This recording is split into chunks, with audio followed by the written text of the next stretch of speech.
Hello guys. मैं एक छोटा सा फैक्ट शेयर करना चाहता हूँ आपसे। फैक्ट यह है कि जो हम मैक्सिमम देखते हैं कि गुजरात और महाराष्ट्र में मैक्सिमम इंडस्ट्रियाँ हैं। बेसिकली अगर देखा जाए तो उनको चलाने का जो श्रेय अगर जाता है तो यूपी और बिहार के बंदों को ही जाता है।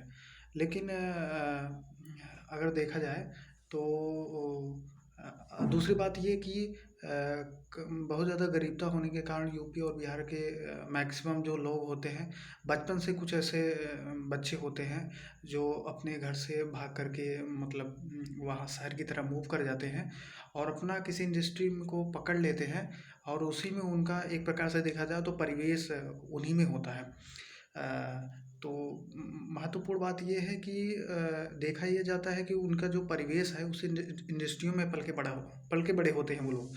तो इंडस्ट्री की छोटी से छोटी बारीकी चीज़ की जो जानकारी होती है वो उनके पास बहुत बेखूबी ढंग से होती है और वो बहुत स्किलफुल आदमी बन जाते हैं। लेकिन उनकी जो बहुत शर्म की बात यह है कि उनका जो स्तर रहता है वो केवल एक लेबराइजेशन के काम पे ही होता है। वो एक लेबर के पद पे बने रहते हैं, हाथ से हैंडलिंग करना, वो सारी चीज़ें करना, निकालना। और दूसरी तरफ ये देखा जाए जो हाई-फाई डिग्रियाँ लेकर आते हैं, जो उनसे ट्रेनिंग लेते हैं, उनसे पूछते हैं, सारी चीज़ों की जानकारी लेते हैं, तो उनके एक ओहदे पर बैठा कर के उन चीज़ों को कंट्रोल किया जाता है। मैं मानता हूँ कि उनके पास हाई-फाई डिग्रियाँ रहती है, लेकिन कुछ ऐसे भी बंदे हैं जो इंडस्ट्रियों में रहकर पूरे सार को अपने कंठस्थ कर लेते हैं। उनको उनको एक तरह से अगर छोड़ दिया जाए तो वो पूरी इंडस्ट्री को चला सकते हैं एक अच्छे वे में और एक अच्छा प्रोडक्शन कर सकते हैं। लेकिन मैंने देखा है कि ख़ासकर जो महाराष्ट्र और गुजरात के जो नए पीढ़ी के लोग होते हैं, जो नए-नए बंदे नए-नए इंडस्ट्री में कदम रखते हैं, तो वो एक अभिमान के साथ हम मुंबई से हैं, महाराष्ट्र हैं, इतने डेवलपमेंट स्थान से हैं, तो वो कहीं न कहीं मज़ाक उड़ाते हैं कि यूपी और बिहार के बंदों का।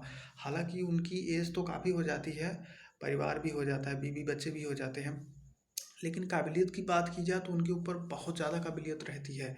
वो एक मैनेजर बनाने के योग्य होते हैं, मैं ये समझता हूँ।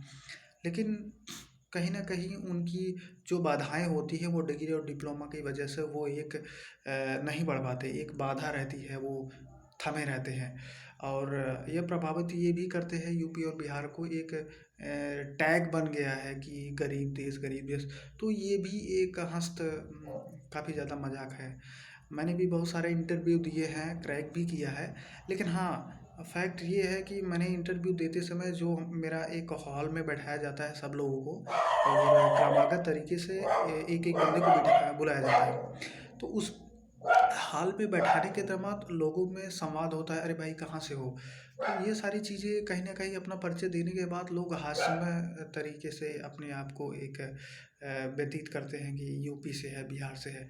लेकिन इंटरव्यू क्रैक करने के बाद वो चीज़ें जब सिलेक्शन हो जाने के बाद अच्छी इंडस्ट्रियों में, तो कहीं न कहीं उनका मुँह लटक जाता है कि हाँ, ये बंदा वास्तव में दम है। तो मैं ये समझता हूँ यूपी और बिहार के बंदों में कोई श्राप नहीं मिला हुआ है कि वो नहीं कर सकते। बस थोड़ी मजबूरियाँ होती हैं, वो नहीं कर सकते। लेकिन हाँ, वैल्यू तो बहुत ज़्यादा है। कुछ लेकिन एक थोड़ा दर्द भी है। दर्द यही है कि जो व्यक्ति बचपन से एक इंडस्ट्री को अपना पूरा साथ दे रहा है, पूरा समय दिया है, पूरे एक परिवार के रूप में उसको बाँधता है। एक पिता जिस प्रकार अपने परिवार को सहता है, एक एक प्रकार जो मैक्सिमम एज हो रहा व्यक्ति भी ठीक उसी प्रकार इंडस्ट्री के छोटी-छोटी चीज़ों को, बारीकी को सलाह देता है, ख़ासकर मैनेजर को। सर आप इस तरह से डेवलपमेंट कीजिए, क्योंकि उस चीज़ में वो पला-बड़ा है। तो ये बहुत बड़ा फैक्टर है और थोड़ा दर्द भी है कि यूपी और बिहार के बंदे ही होते हैं जो एक नीचे वाली वस्तुओं को काम करते हैं, एक बेस को बनाए हुए हैं, सँभाले हुए हैं कि महाराष्ट्र और गुजरात के लोगों को मैं समझता हूँ कि एक अच्छे रोज़गार मिलता है। नहीं तो आप समझ सकते हैं क्या कहना चाहता हूँ मैं। एक बेस का काम करता है, मैं जानता हूँ। Thank you.